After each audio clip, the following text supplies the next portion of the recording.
My career was working for one company for 26 years as a general contractor, and kind of fell into it through an internship, and learned a lot. Came up through the ranks, worked for a lot of great individuals that, as mentors, I just learned a lot from, and I was able to draw from multiple mentors and their personalities and their strengths, their weaknesses. And I always just made a point to, take the strengths from everybody and just try to adopt that and build myself. And I figured with that kind of a composite, I was just drawing from the best, the best of the best.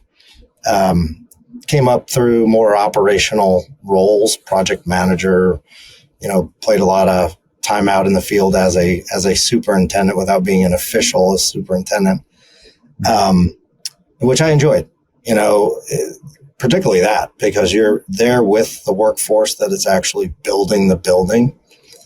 And that gave me a lot of perspective at a very, very early stage in my career, because, what you see from time to time are some young people come in and, they're the general contractor and they have this perceived authority, and they just come at it from the wrong way with the workforce. Like they're telling people what to do and all of this stuff. And I just wasn't raised that way. As an Army brat, and, you definitely learn and are conditioned to respect your elders, respect people above you that know, more than you, et cetera. So some of my fondest memories are just literally working with the foreman of a subcontractor and just saying, I want to absorb and learn your craft as much as I can. And the only thing I want you to do is tell me what are the things in your way, and I'm going to go resolve those. And so just tell me what I can do to pave the way for you to be productive. And, just a lot of good mutual respect earned.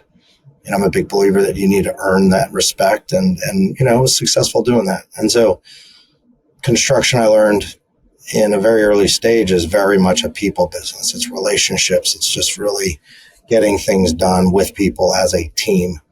And that, I think, did well for me. I moved out of being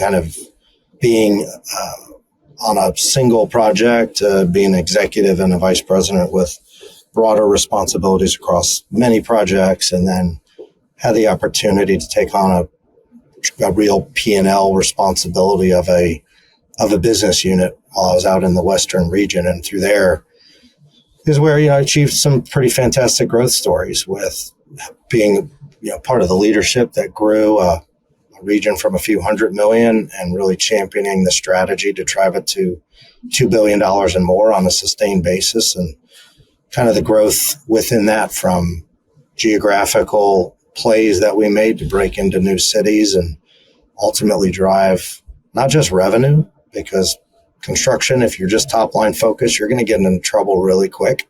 You've got to really manage and optimize your bottom line, because the margins are so thin. And realistically, execution is critical to make sure that you're not writing that down. But what I learned also very early in my career is the value of the front end of the business, in terms of planning the work, the budgeting and estimating involved, and managing the design and working with the designers, because you have very specific goals. You got time to market, you got a budget. Nobody has a blank checkbook, no matter what they think. And so you've got to take this blank canvas and continuously enhance, the painting on the canvas to the point where you and your company are willing to really place the bet. I will guarantee at this point, we will get your job done on this date for this amount of money. And if I have it all wrong, it's coming off out of my profit. And if I get it really wrong, it's coming off of my balance sheet. So it's pretty high stakes.